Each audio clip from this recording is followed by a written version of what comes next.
जी ये कुछ ज्यादा बच्चों ने अभी तक ज्वाइन नहीं किया, लेकिन बहरहाल मुझे ये बताइए लास्ट क्लास में जो हम कर रहे थे वो कहाँ तक हमने किया था। क्या ये एग्जाम्पल जो लास्ट आपको शो हो रही है ये एग्जाम्पल मैं करवा चुका हूँ? जी बेटा, जो लोग मौजूद हैं काइंडली मुझे बताइए। राइट, इसका मतलब ये हुआ कि ये रिएक्शन हम रिएक्शन विद सोडियम मेटल कर चुके हैं। तो नेक्स्ट जो रिएक्शन है, सेकेंड रिएक्शन जो मैं पहले करवा चुका हूँ, but it's just a repetition because ताकि फिनोल के रिएक्शन एक जगह जमा हो जाएं, और ये है रिएक्शन विद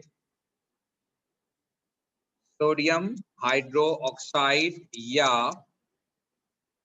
आप इसे कह सकते हैं कि it is an example of reaction with alkali, reaction with sodium hydroxide या रिएक्शन विद अल्कली। ये बात मैं आपसे ऑलरेडी डिस्कस कर चुका हूं कि फिनोल्स जो हैं वो एसिडिक इन नेचर होते हैं। एसिडिक इन नेचर होने का मतलब ये है कि ये अपना प्रोटॉन जो है वो लूज करते हैं, और उसका मैंने पूरा आपको एक्सप्लेनेशन दी थी कि फिनोल्स क्यों अपना प्रोटॉन लूज करते हैं जबकि अल्कोहल्स में वो प्रोटॉन लॉस क्यों नहीं होता। तो just an example, just to recall के फिनोल्स और इसके साथ अगर कोई और ग्रुप अटैच है लाइक क्लोरो, और आप इसे NaOH के साथ रिएक्ट करवा रहे हैं, NaOH एक्वस, और ये रूम टेम्परेचर पर रिएक्शन होता है। ये सिंपली एसिड बेस्ड रिएक्शन है, और इस एसिड बेस्ड रिएक्शन में इस Cl पर कोई फर्क नहीं पड़ता, जबकि फिनोल का जो OH है that will convert into O negative Na positive with the removal of water molecule, और ये आपका सॉल्ट प्रोड्यूस हो। अच्छा, ये बात मैं पहले भी कर चुका हूं, ये फिर रिपीट कर रहा हूं कि फिनोल्स जो होते हैं वो पार्शियली सॉल्युबल इन वाटर होते हैं। आप उनको जब भी रिएक्शन के लिए डिसॉल्व करना चाहते हैं तो हम हमेशा उसको अल्कली में डिसॉल्व करते हैं, वेदर इट इज NaOH और KOH।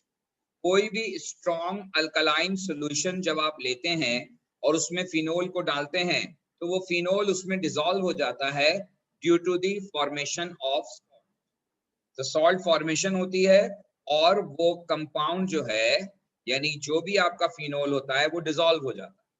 बेसिकली वो डिसॉल्व होता है इन फॉर्म ऑफ सॉल्ट, और बाद में वो सॉल्ट उसी तरह बिहेव करता है जैसे फिनोल का बिहेवियर है। तो फिनोल का बिहेवियर सॉल्ट बनने की वजह से चेंज नहीं होता, उसी तरह फिनोलिक जो है कैरेक्टर शो करता है।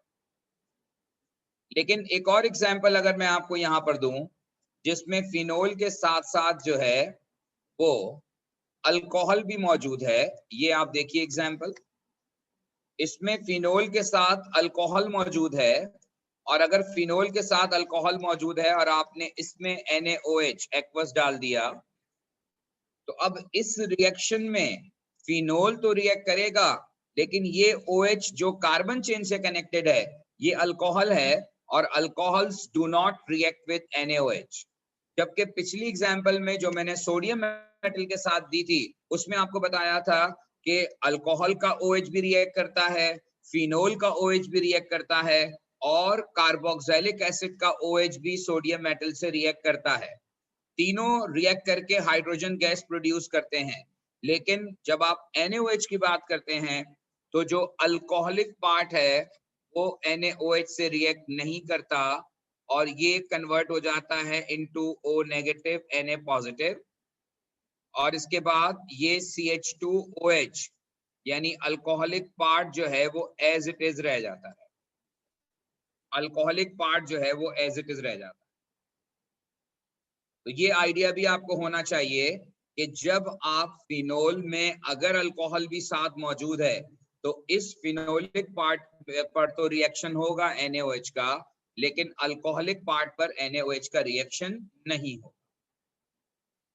इसी तरह से एक और एग्जांपल है जिसमें आप AS का रिएक्शन एक और है, ये OH ग्रुप है और ये कार्बोक्सिलिक ग्रुप। अब OH ग्रुप और कार्बोक्सिलिक ग्रुप दोनों बेंजीन रिंग पर मौजूद है। अच्छा, अब OH फिनोल भी जो है वो एसिडिक है और कार्बोक्सिलिक ग्रुप भी एसिडिक है। तो इस केस में जब आप इसे OH नेगेटिव आयन एक्वस के साथ रिएक्ट करवाएंगे अगेन एट रूम टेम्परेचर, तो कार्बोक्सिलिक एसिड भी एसिडिक होता है, वो भी सॉल्ट फॉर्म करेगा, और फिनोल भी एसिडिक होता है, वो भी सॉल्ट फॉर्म करेगा। इसका मतलब ये हुआ कि ये दोनों अपना प्रोटॉन लूज करेंगे, ये दोनों अपना प्रोटॉन लूज करेंगे और O नेगेटिव हो जाएगा, जबकि CO2H कन्वर्ट हो जाएगा CO2 नेगेटिव में। अच्छा, यहां हमने Na पॉजिटिव इसलिए नहीं लिखा कि हमारे रिएक्शन में OH नेगेटिव गिवन है, हमें सिर्फ NaOH गिवन नहीं है। तो हमें नहीं पता कि जो सॉल्ट हमें अल्कली गिवन है वो इधर सोडियम सॉल्ट है, यानी sorry sodium ion containing alkali है, या ये पोटेशियम आयन कंटेनिंग अल्कली है, ये हमें नहीं पता। इसलिए हम जो है वो यहाँ Na पॉजिटिव या K पॉजिटिव नहीं लगा रहे, जस्ट हम आयन शो कर रहे हैं और इसके साथ साथ वाटर मॉलिक्यूल एलिमिनेट। तो देखिए बेटा, इसमें मैंने आपको कोशिश ये की कि ये कॉन्सेप्ट आपको समझाऊं कि अगर आप रिएक्शन करवाते हैं सोडियम हाइड्रोक्साइड के साथ, तो सोडियम हाइड्रोक्साइड के साथ अल्कोहल रिएक्ट नहीं करता, लेकिन सोडियम हाइड्रोक्साइड के साथ फिनोल और कार्बोक्सिलिक एसिड दोनों रिएक्ट करते हैं, जबकि सोडियम मेटल के साथ तीनों OH ग्रुप रिएक्ट करते हैं। तो ये रिएक्शन का डिफरेंस है। तो आपको ये बहुत क्लियर होना चाहिए कि अल्कोहल्स का जो OH है वो एसिडिक नहीं होता, इसलिए वो NaOH के साथ या अल्कलाइन कंडीशन में रिएक्ट नहीं करता। क्या ये बात क्लियर हो गई?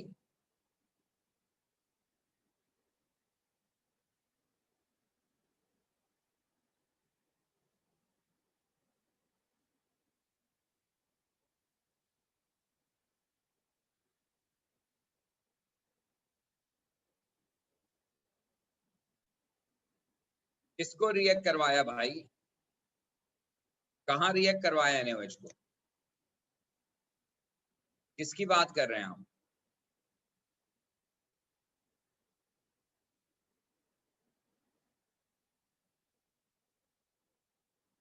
मैंने सिंपली ये कहा है कि NaOH अल्कोहल से रिएक्ट नहीं करता, ये AS की बात है, और अल्कोहल कार्बोक्सिलिक एसिड से NaOH कार्बोक्सिलिक एसिड से रिएक्ट करता है, ये भी जो है वो AS की बात है।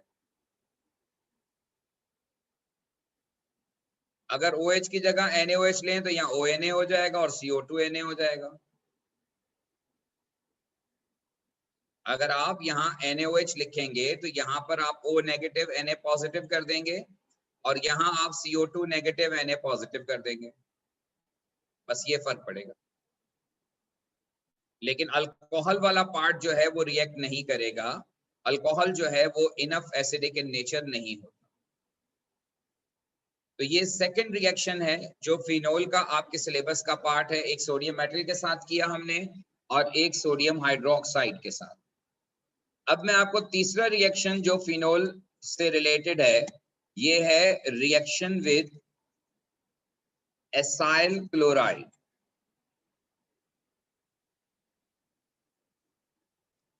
अच्छा, एसाइल क्लोराइड की बात आप इससे पहले भी पढ़ चुके हैं जब हमने बेंजीन की फ्रिडल एंड क्राफ्ट एसाइलेशन की थी। एसाइल क्लोराइड के बारे में मैं आपको बता चुका हूं कि acyl chloride are known to be derivatives of carboxylic acid। ये कार्बोक्सिलिक एसिड्स के डेरिवेटिव होते हैं। और दूसरी इंपॉर्टेंट बात कि they are more reactive than carboxylic acid. इनकी जो रिएक्टिविटी है वो कार्बोक्सिलिक एसिड से ज्यादा हो।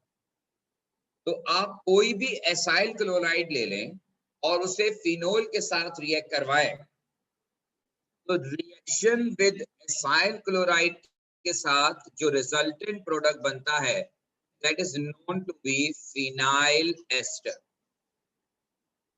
ये phenyl ester will be the final product.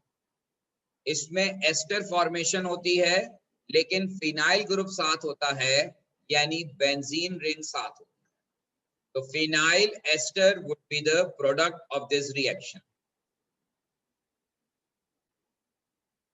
अब यहां पर आपको मैं एक एग्जांपल देता हूं कि आपने जस्ट फिनोल लिया और फिनोल में आपने 2 कार्बन का एसाइल क्लोराइड लिया। ये एसाइल क्लोराइड इससे पहले भी मैं यूज कर चुका हूं और आपको इसकी नेमिंग का कॉन्सेप्ट भी बता चुका हूं कि ये 2 कार्बन के एसिड से बना है। कार्बोक्सिलिक एसिड में इस जगह पर Cl की जगह OH होता है, तो ये इथेनोइक एसिड कहलाता है। और अभी इसका नाम इथेनॉइल क्लोराइड है क्योंकि ये एसाइल क्लोराइड की एग्जाम्पल है। अच्छा, OH में हाइड्रोजन पार्शियल पॉजिटिव और ऑक्सीजन पार्शियल नेगेटिव होता है, और एसाइल क्लोराइड में ये Cl पार्शियल नेगेटिव और ये कार्बन पार्शियल पॉजिटिव होता है। तो रिएक्शन क्या होगा कि यहां से Cl निकलेगा और फिनोल का H निकलेगा और ये दोनों आपस में मिलकर HCl प्रोड्यूस करेंगे। और HCl के बाद जो प्रोडक्ट बनेगा उसमें CH3CO के साथ बेंजीन का ऑक्सीजन आकर कनेक्ट हो जाएगा। CO पॉजिटिव के साथ फिनोल का O नेगेटिव आकर अटैच हो जाएगा और इस प्रोडक्ट को हम कहते हैं कि ये एस्टर फैमिली का मेंबर है, क्योंकि एस्टर्स में यही होता है कि C डबल बॉन्ड O के बाद कार्बन चेन होती है। और इस एस्टर का जो नाम है इसको हम फिनाइल एस्टर इसलिए कह रहे हैं कि ये फिनाइल इथेनोएट कहलाएगा। फिनाइल हम कह रहे हैं इस बेंजीन रिंग को, और इथेनोएट इसलिए कह रहे हैं कि इसमें 2 कार्बन, और एस्टर्स की नेमिंग में आखिर में O8 आता। ये सारा AS का रिवीजन है। ये phenyl ethanoate is the name of product. तो एसाइल क्लोराइड जब भी फिनोल के साथ रिएक्ट करते हैं तो रिजल्टेंट प्रोडक्ट हमेशा फिनाइल इथेनोएट बनता है, आई मीन फिनाइल एस्टर बनता है। अब वो डिपेंड करता है कि आप कितने कार्बन का एसाइल क्लोराइड इस्तेमाल कर रहे हैं। आप जितने कार्बन का एसाइल क्लोराइड इस्तेमाल करेंगे उसी हिसाब से प्रोडक्ट फॉर्म हो। जैसे अगली एग्जांपल है कि अगर आपके पास OH यानी फिनोल मौजूद है और आप इसे रिएक्ट करवा रहे हैं इस कंपाउंड के साथ CH3 CH2 C double bond OCl। अब ये 4 कार्बन का डेरिवेटिव है, इसका नाम होगा butanoyl chloride. Now try to write down product of this reaction. इस रिएक्शन का आप प्रोडक्ट ट्राई करें।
अच्छा जी, राइट। अगर आपने प्रोडक्ट लिख लिया है, इसका नाम जो है वो क्या होगा? फिनाइल ब्यूटेनोएट, बिल्कुल ठीक है, क्योंकि इसके अंदर होगा ये कि CH3 CH2 CH2 C double bond O और उसके साथ O, और यहां से O के साथ जो है वो बेंजीन रिंग कनेक्ट हो जाएगा, और इसके साथ साथ HCl एलिमिनेट करेगा, और इस कंपाउंड का नाम होगा फिनाइल ब्यूटेनोएट। फिनाइल ब्यूटेनोएट इस कंपाउंड का नाम होगा।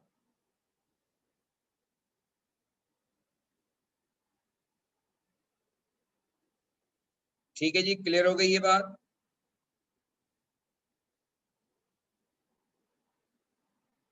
कोई सवाल इससे रिलेटेड? अच्छा, अब एक पॉसिबिलिटी और है कि अगर आपके कंपाउंड के अंदर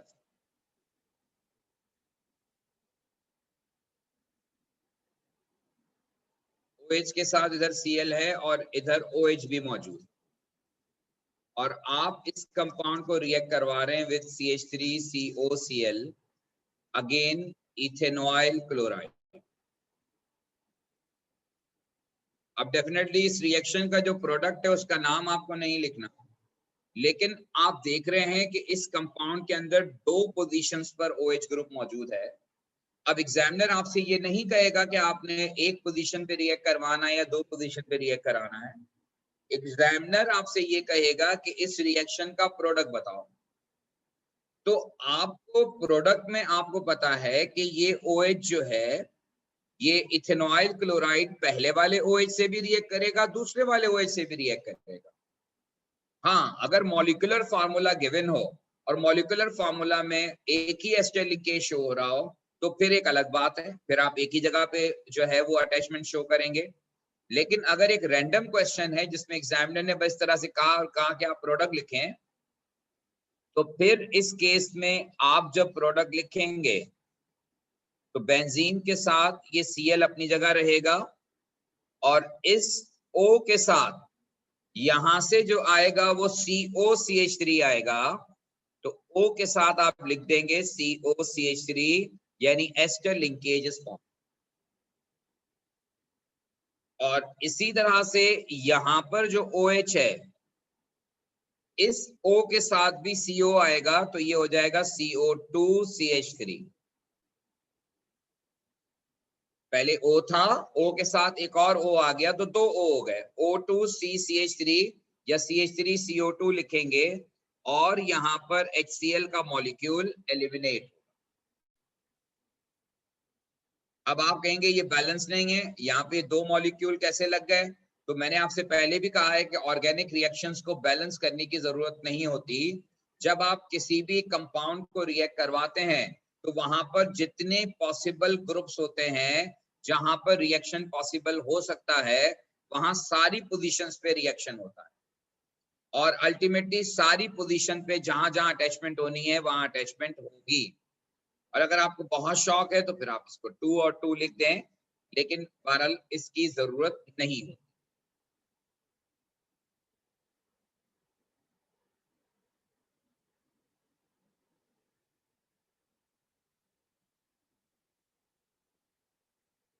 HCl का H कहां से आया भाई? ये फिनोल से जो H निकल रहा था, शुरू में ही बता दिया था आपको कि फिनोल के OH से H निकलता है और एसाइल क्लोराइड का Cl निकलता है, ये दोनों मिलकर HCl बनाते हैं।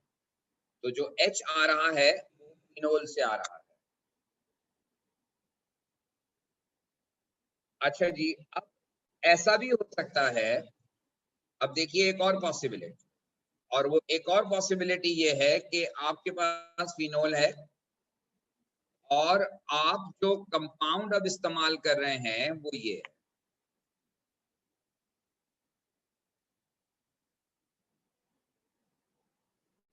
इस कंपाउंड में दो पोजीशंस पर एसाइल क्लोराइड मौजूद, और आप इसे फिनोल से रिएक्ट करवा रहे हैं। अब क्या हो?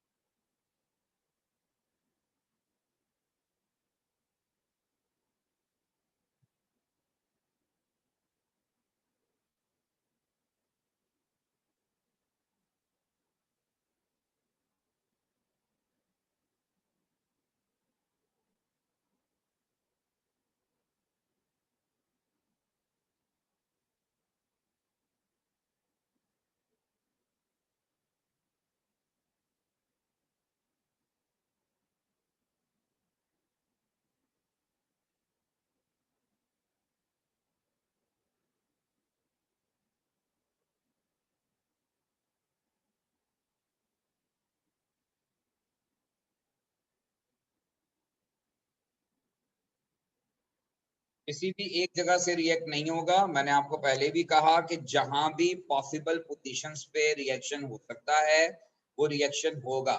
ऐसे नहीं हो सकता कि किसी एक पोजीशन पर हो और दूसरी पोजीशन पे ना हो।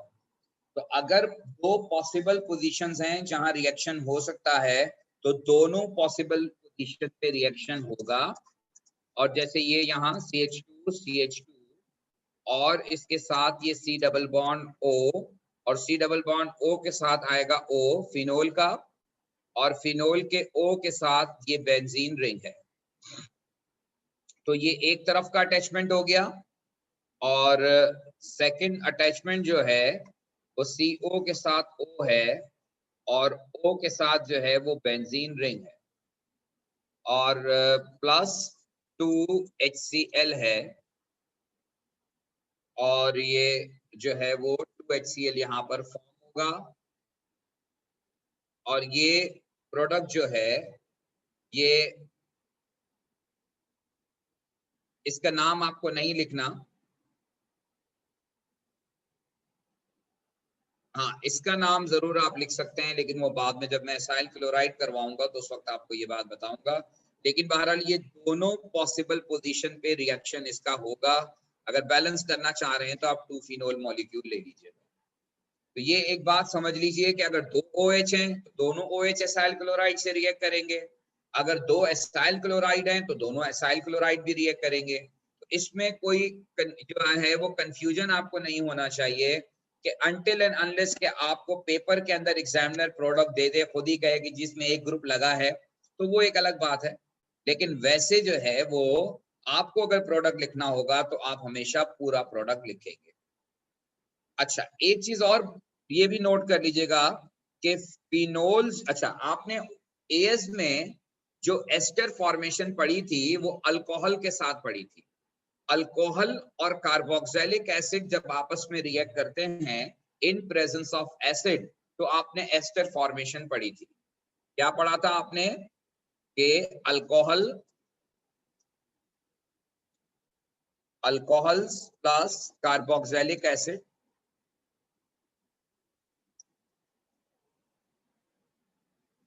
Alcohol plus carboxylic acid in presence of sulphuric acid, जब आप इसको वार्म करते हैं या हीट करते हैं तो रिजल्टेंट प्रोडक्ट जो था वो एस्टर प्लस वाटर था। ये मैं आपसे एएस की बात कर, एएस में चूंकि आपका फिनोल का सिलेबस नहीं था तो इसलिए आप पढ़ते थे ये वाला रिएक्शन कि alcohol reacts with carboxylic acid in presence of acid to form ester and water.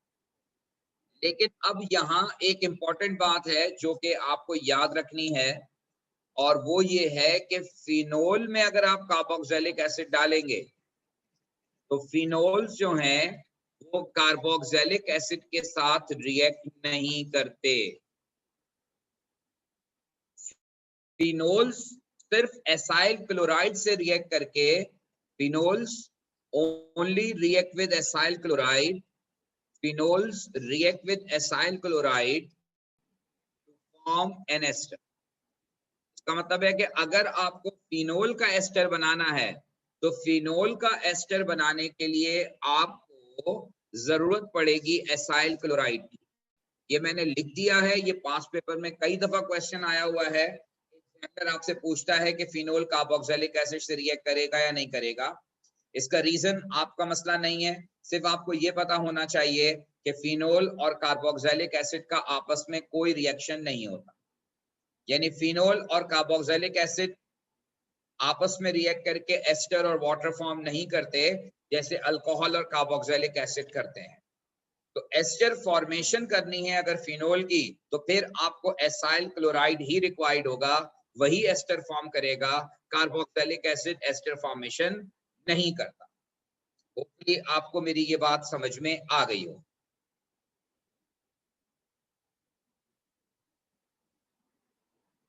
अच्छा जी, अब हम फोर्थ रिएक्शन की तरफ मूव कर रहे हैं, और ये fourth and very important reaction, this is reaction with bromine water.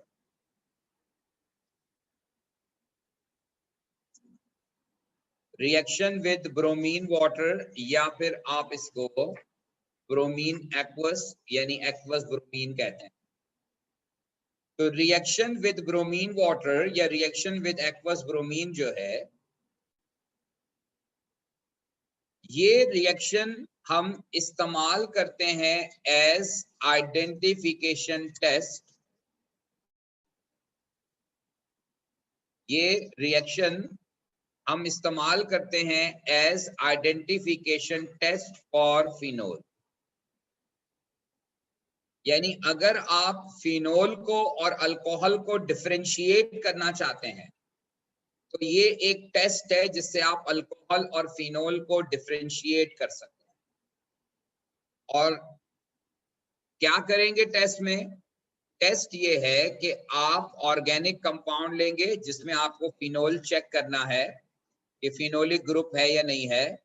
आप उस ऑर्गेनिक कंपाउंड में ब्रोमीन वाटर डालेंगे, एक्वस ब्रोमीन डालेंगे, और जब आप एक्वस ब्रोमीन डालेंगे ऑर्गेनिक कंपाउंड में तो ब्रोमीन वाटर डालने पर दो ऑब्जर्वेशंस आपको मिलेंगी। पहली ऑब्जर्वेशन ये है कि डीकलराइजेशन होगा। डीकलराइजेशन का मतलब ये है कि जो ब्रोमीन का ब्राउन कलर है, रेडिश ब्राउन कलर, वो डिसअपियर हो जाएगा। अच्छा, ये observation common to carbon carbon double bond है। ये रिएक्शन आपने एज अनसैचुरेशन टेस्ट भी पढ़ा हुआ है। तो अब सवाल ये है कि उस टेस्ट में और इस टेस्ट में फर्क क्या है। अगर आप ब्रोमीन वाटर डालते हैं तो ब्रोमीन वाटर डालने पर अगर डीकलराइजेशन होती है तो डीकलराइजेशन का मतलब तो कार्बन कार्बन डबल बॉन्ड भी हो सकता है, अनसैचुरेशन भी हो सकती है। तो फिर सवाल ये है कि ये फिनोल में क्या होगा, कोई फर्क होगा? तो यस, फिनोल में डीकलराइजेशन के साथ साथ व्हाइट प्रेसिपिटेट फॉर्म हो। दो ऑब्जर्वेशंस एक साथ मिलती हैं।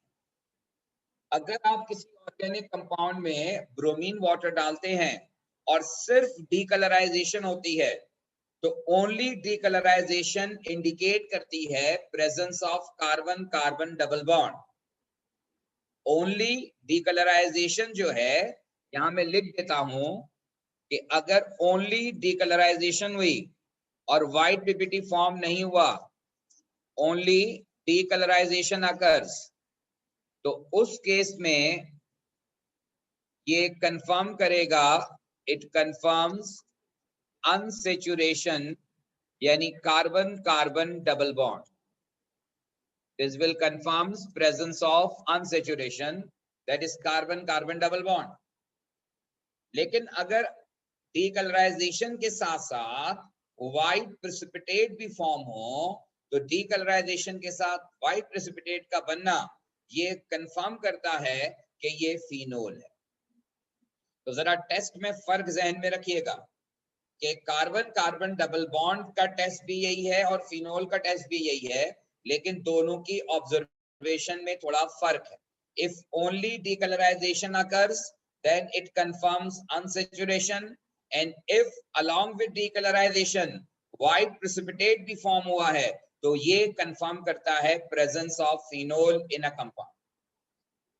ये दोनों के जो है वो टेस्ट में या आइडेंटिफिकेशन के प्रोसीजर में फर्क है। तो organic compound with bromine water decolourisation हुई एंड व्हाइट पीपीटी फॉर्म हुआ तो ये कंफर्म करता है प्रेजेंस ऑफ फिनोल। होपफुली आपको मेरी बात समझ में आ गई होगी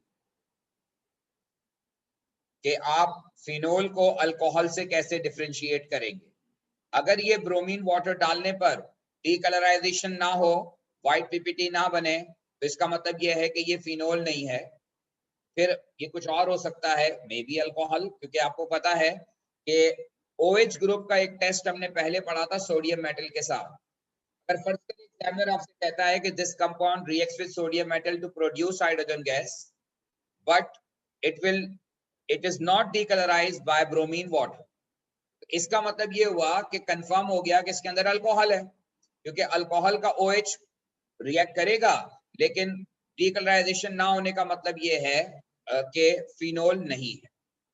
तो अगर अल्कोहल और फिनोल को डिफरेंशिएट करना है तो उसका तरीका यही होता है कि अगर आपको ये मालूम है कि एक अल्कोहल है एक फिनोल है, तो आप डायरेक्ट ब्रोमीन वाटर दोनों में डालें, जिसमें डीकलराइजेशन हुई, व्हाइट पीपीटी बना, वो फिनोल होगा, और जिसमें नो चेंज आया वो alcohol. This is a way कि how to identify phenol in a compound, organic compound, अगर आप फिनोल आइडेंटिफाई करना चाहते हैं। होपफुली आपको बात समझ में आ गई होगी। अब रिएक्शन में क्या होता है वो नेक्स्ट आप देखिए कि जब आप ब्रोमीन एक्वस डालते हैं तो अगेन ये रिएक्शन रूम टेम्परेचर पर होता है और इसमें किसी किस्म की हीटिंग रिक्वायर्ड नहीं होती। और दूसरी इंपॉर्टेंट बात ये है कि अब ये रिएक्शन OH ग्रुप पे नहीं होता बल्कि बेंजीन पर होता है। ब्रोमीन एक्वस का जो रिएक्शन है वो OH ग्रुप पे नहीं होता। पिछले तीनों रिएक्शंस जो हमने पढ़े वो OH ग्रुप पर हो रहे थे, बेंजीन पर कोई इफेक्ट नहीं पड़ रहा था। अब ये वाला जो रिएक्शन है ब्रोमीन एक्वस वाला, ये बेंजीन रिंग का रिएक्शन है। ये OH की प्रेजेंस की वजह से बेंजीन रिंग पे रिएक्शन होगा, और ये OH ग्रुप जो है ये हाईली एक्टिवेटिंग ग्रुप है। ये जो OH ग्रुप है, फिनोलिक ग्रुप है, ये हाईली एक्टिवेटिंग ग्रुप है। ये बेंजीन को बहुत ज्यादा रिएक्टिव बना देता है अगेंस्ट इलेक्ट्रोफिलिक सब्स्टिट्यूशन रिएक्शन। लिहाजा इस केस में होता ये है कि OH ग्रुप अपनी जगह रहता है और ये OH ग्रुप 2,4 डायरेक्टर है। अगर आप देखें लिस्ट के अंदर जो हम इससे पहले डायरेक्टिव इफेक्ट्स पढ़ चुके हैं, तो उसके हिसाब से ये OH ग्रुप 2,4 डायरेक्टर है। तो ये आने वाले Br को पोजीशन 2 पर, पोजीशन 4 पर और पोजीशन 6 तीनों पे डायरेक्ट करता है, प्लस HBr। इस रिएक्शन में हम ऑब्जर्व ये करते हैं कि try substitution will occur, try substitution will occur. लेकिन एक बात याद रखिएगा कि ये सिर्फ उस केस में होगा जब बेंजीन पर OH ग्रुप मौजूद होगा। अगर बेंजीन पे क्लोरो ग्रुप मौजूद है, अगर बेंजीन पर CH3 ग्रुप मौजूद है, अगर बेंजीन पर कोई और ग्रुप मौजूद है, तो ट्राई सब्स्टिट्यूशन नहीं होगा। ट्राई सब्स्टिट्यूशन सिर्फ उस केस में होता है जब बेंजीन पर OH ग्रुप मौजूद होता है। तो OH ग्रुप बेंजीन को इतना ज्यादा रिएक्टिव बना देता है कि वो जितनी पॉसिबल पोजीशंस होती हैं जहां जहां ग्रुप लग सकता है, तमाम पोजीशन पर एक साथ ग्रुप लग जाता है, और इस कंपाउंड का नाम है 2,4,6 ट्राइब्रोमोफिनोल। और यही वो कंपाउंड है जो व्हाइट प्रेसिपिटेट्स फॉर्म करता है। 2,4,6 ट्राइब्रोमोफिनोल जो है ये व्हाइट प्रेसिपिटेट की फॉर्म में अपीयर होता है, और इस रिएक्शन में सारी पॉसिबल पोजीशन पर एक एक Br लग जाता है। पोजीशन 3 पे नहीं लगता क्योंकि OH ग्रुप 2,4 डायरेक्टर है, तो OH ग्रुप के रिस्पेक्ट से ये भी पोजीशन 2 है और वैसे ये भी पोजीशन 2 है, और OH की रिस्पेक्ट से ये पोजीशन 4 है। लेकिन जब ये तीनों पोजीशन पे लगता है तो इसको हम 2, 3, 4, 5 और 6 कहते हैं, इसलिए इसको हम पढ़ते हैं 2,4,6 ट्राइब्रोमोफिनोल। 2,4,6 ट्राइब्रोमोफिनोल would be the product of this reaction.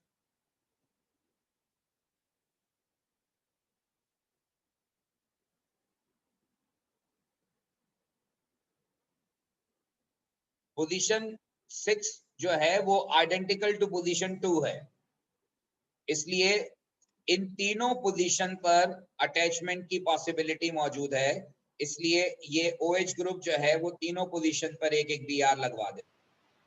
Sir ये डिफरेंट आइसोमर्स क्यों नहीं बने? नहीं जी, इसमें नहीं बनते। अब जो बनते हैं वही हम बात कर रहे हैं, इसमें नहीं बनते। इसमें जो रिएक्शन हो रहा है उसकी बात हो रही है। डिफरेंट आइसोमर्स यहाँ बन भी नहीं सकते, इसलिए कि इसमें ट्राई सब्स्टिट्यूशन होता है डायरेक्ट। ये तीन ही पॉसिबल पोजीशंस हैं जहां पे अटैचमेंट हो सकती थी। हाँ, ये हो सकता है कि अगर फर्ज कीजिए कि फिनोल में OH ग्रुप है और यहाँ Cl पहले से मौजूद, यानी 4 क्लोरोफिनोल है ये, और अब आप 4 क्लोरोफिनोल को रिएक्ट करवा रहे हैं ब्रोमीन एक्वस के साथ, ब्रोमीन वाटर के साथ। अब क्या हो, अब ये होगा कि होना चाहिए ट्राई सब्स्टिट्यूशन, क्योंकि ब्रोमीन वाटर हमेशा फिनोल के साथ ट्राई सब्स्टिट्यूशन देता है।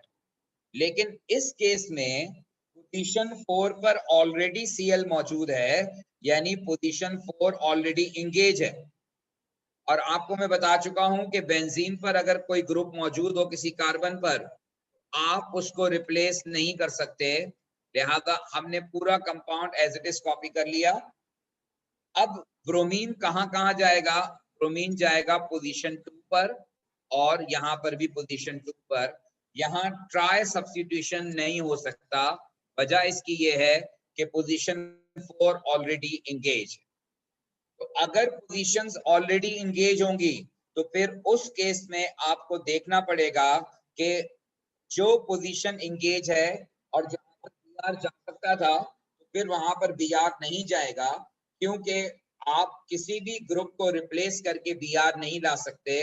आप बीआर सिर्फ उन जगहों पे लगा सकते हैं जो एम्प्टी पोजीशंस हो, यानी जहां हाइड्रोजन मौजूद हो, और आप हाइड्रोजन को रिप्लेस करके ब्रोमीन लगा सकते। तो अब इस कंपाउंड का नाम जो प्रोड्यूस हुआ है उसका नाम होगा 2,6 डाइब्रोमो 4 क्लोरोफिनोल। 2,6 डाइब्रोमो 4 क्लोरोफिनोल इस प्रोडक्ट का नाम।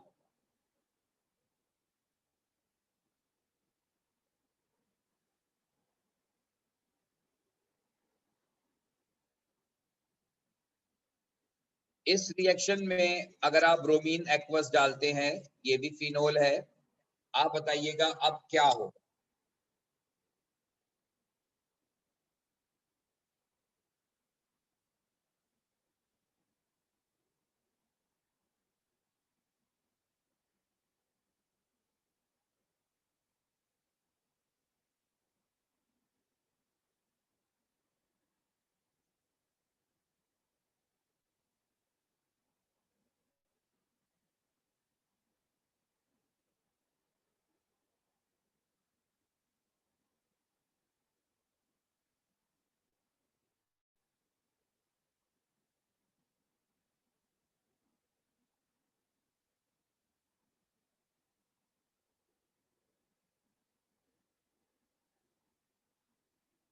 जी, अब इस केस में आप देखें OH की रिस्पेक्ट से ये पोजीशन 1 है, तो ये पोजीशन 2 है, ये 3 है, ये 4 है। लेकिन पोजीशन 5 और पोजीशन 6 अगर आप देखें तो ये ऑलरेडी इंगेज हैं, ये सेकंड बेंजीन रिंग के साथ कनेक्टेड है। यानी पोजीशन नंबर 5 और पोजीशन नंबर 6 जो हैं इस बेंजीन की रिस्पेक्ट से, ये ऑलरेडी इंगेज हैं with the second benzene ring. इसका मतलब ये हुआ कि यहाँ पे ट्राई सब्स्टिट्यूशन होना था, लेकिन ट्राई सब्स्टिट्यूशन नहीं होगा। उसकी वजह ये है कि यहाँ पर सेकंड यानी पोजीशन 6 वाला जो कार्बन है वो ऑलरेडी इंगेज है, इस जगह पर बी आर आएगा, इस जगह पर बी आर आएगा। लेकिन पोजीशन 6 जो ऑलरेडी इंगेज है, इस जगह पर बी आर नहीं आएगा।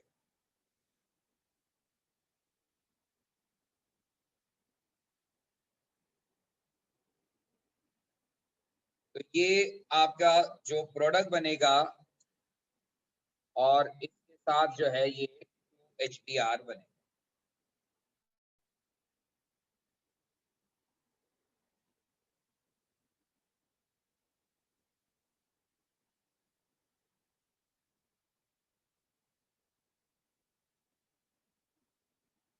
होपफुली आपको मेरी बात समझ में आ गई हो।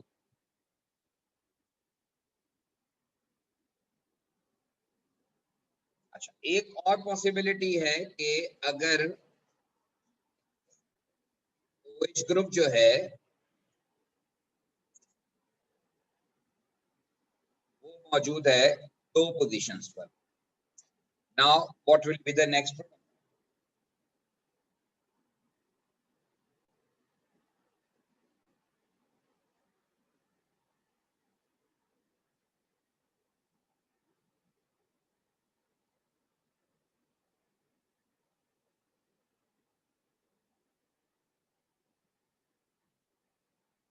अब इस एग्जांपल में आप देखें कि पहले वाले OH की रिस्पेक्ट से पोजीशन 4 एंगेज है और दूसरे वाले OH की रिस्पेक्ट से भी पोजीशन 4 ऑलरेडी एंगेज है।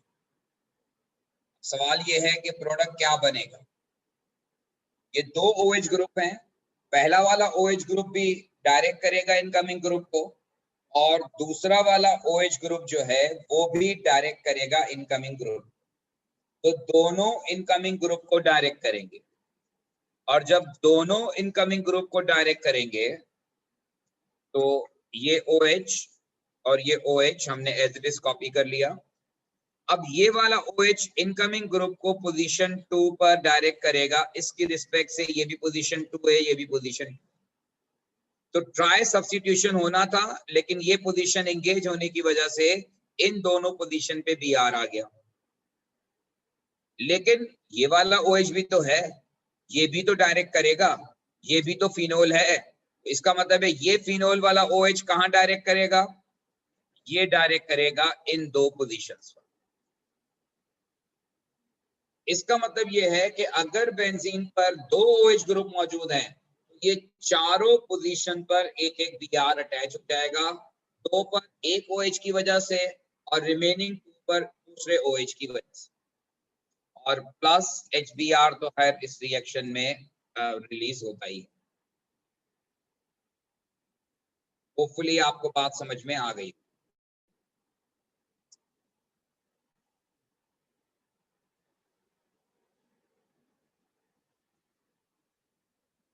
अच्छा, ये जो कंपाउंड मैंने लिखा है इसका नाम है साइक्लोहेक्सानॉल। इसमें हमने ब्रोमीन वाटर डाला है और अब आपको बताना है कि यहाँ क्या हो।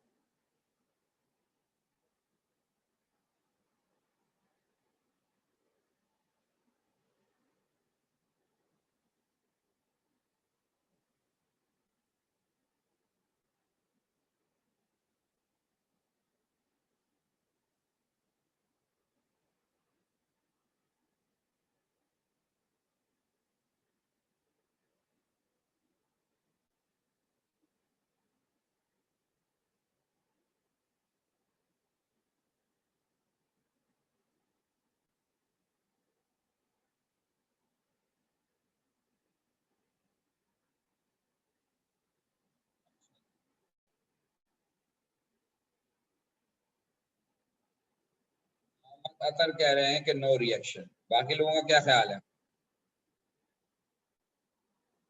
और यकीनन इसका आंसर यही है कि यहाँ नो रिएक्शन होगा क्योंकि ये फिनोल नहीं है, ये साइक्लोहेक्सानॉल है। ये अल्कोहल फैमिली का मेंबर है। फिनोल ये उस वक्त होता जब इसके अंदर एक सर्कल होता जो कि बेंजीन रिंग को रिप्रेजेंट करता है। यहाँ पर सर्कल भी नहीं है और नाम भी लिखा हुआ था साइक्लोहेक्सानॉल। तो लॉजिकली ये समझ में आ रहा है कि ये कंपाउंड जो है वो रिएक्ट नहीं करेगा क्योंकि ये अल्कोहल फैमिली का मेंबर है और अल्कोहल फैमिली का मेंबर रिएक्शन शो नहीं करता।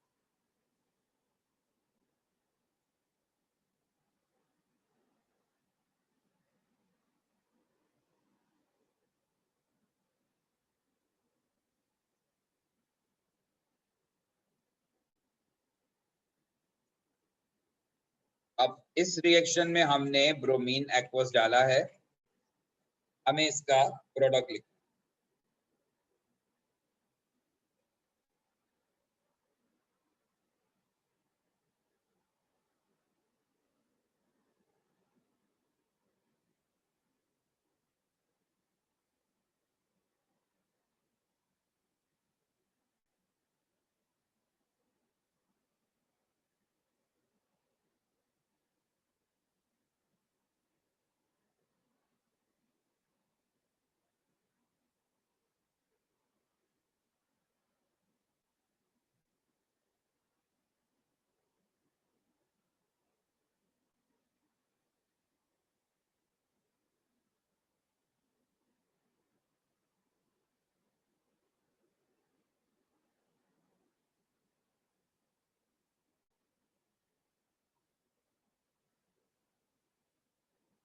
जी, क्या पॉसिबिलिटी है यहाँ पर यहाँ आपको 2 OH ग्रुप नजर आ रहे हैं, लेकिन ये एक OH ग्रुप जो है वो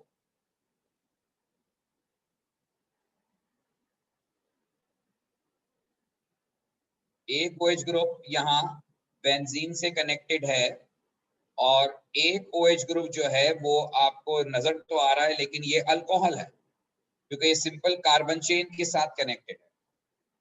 तो ब्रोमीन एक्वस का जो रिएक्शन होगा वो OH की रिस्पेक्ट से होगा। अगेन आप structure as it is copy करेंगे,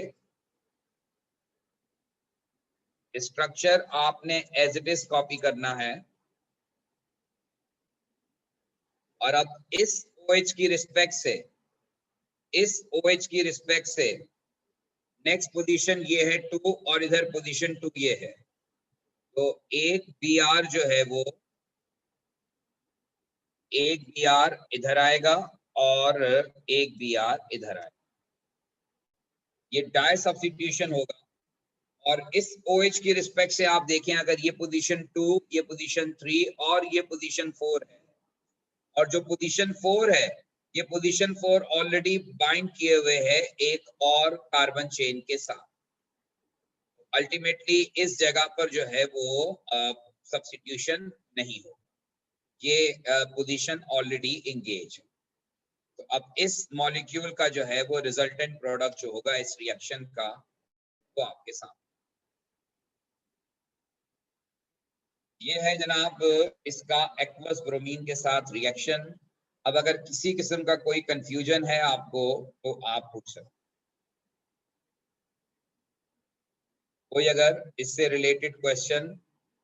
तो हमने जो रिएक्शंस किए उन रिएक्शंस में इस रिएक्शन की बहुत ज्यादा इंपॉर्टेंस है।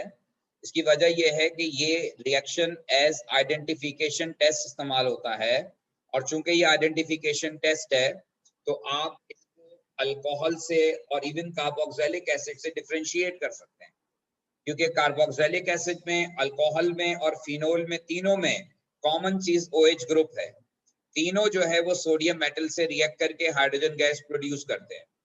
तो अगर आपको एग्जामिनर कहता है कि कंपाउंड जो है सोडियम मेटल से रिएक्ट करके हाइड्रोजन गैस प्रोड्यूस कर रहा है तो वो 3 पॉसिबिलिटीज होती हैं और फिर आप उन पॉसिबिलिटीज को फर्दर फाइंडिंग के लिए आप ये वाला टेस्ट इस्तेमाल करते हैं कि ब्रोमीन वाटर डाला, जहां पर डीकलराइजेशन और वाइट पीपीटी आ गया वो कंफर्म करेगा कि वो कंपाउंड फिनोल फैमिली से बिलोंग करता है और जहां ये नहीं हुआ इसका मतलब है कि वो कंपाउंड फिनोल फैमिली से बिलोंग नहीं करता। तो इस तरह से जो है वो आप इनको फर्दर डिफरेंशिएट कर सकते हैं। ठीक है जी, किसी किस्म का कोई अगर क्वेश्चन है तो आप पूछ लीजिए, अदरवाइज इंशाल्लाह इसको नेक्स्ट क्लास में हम कंटिन्यू करेंगे।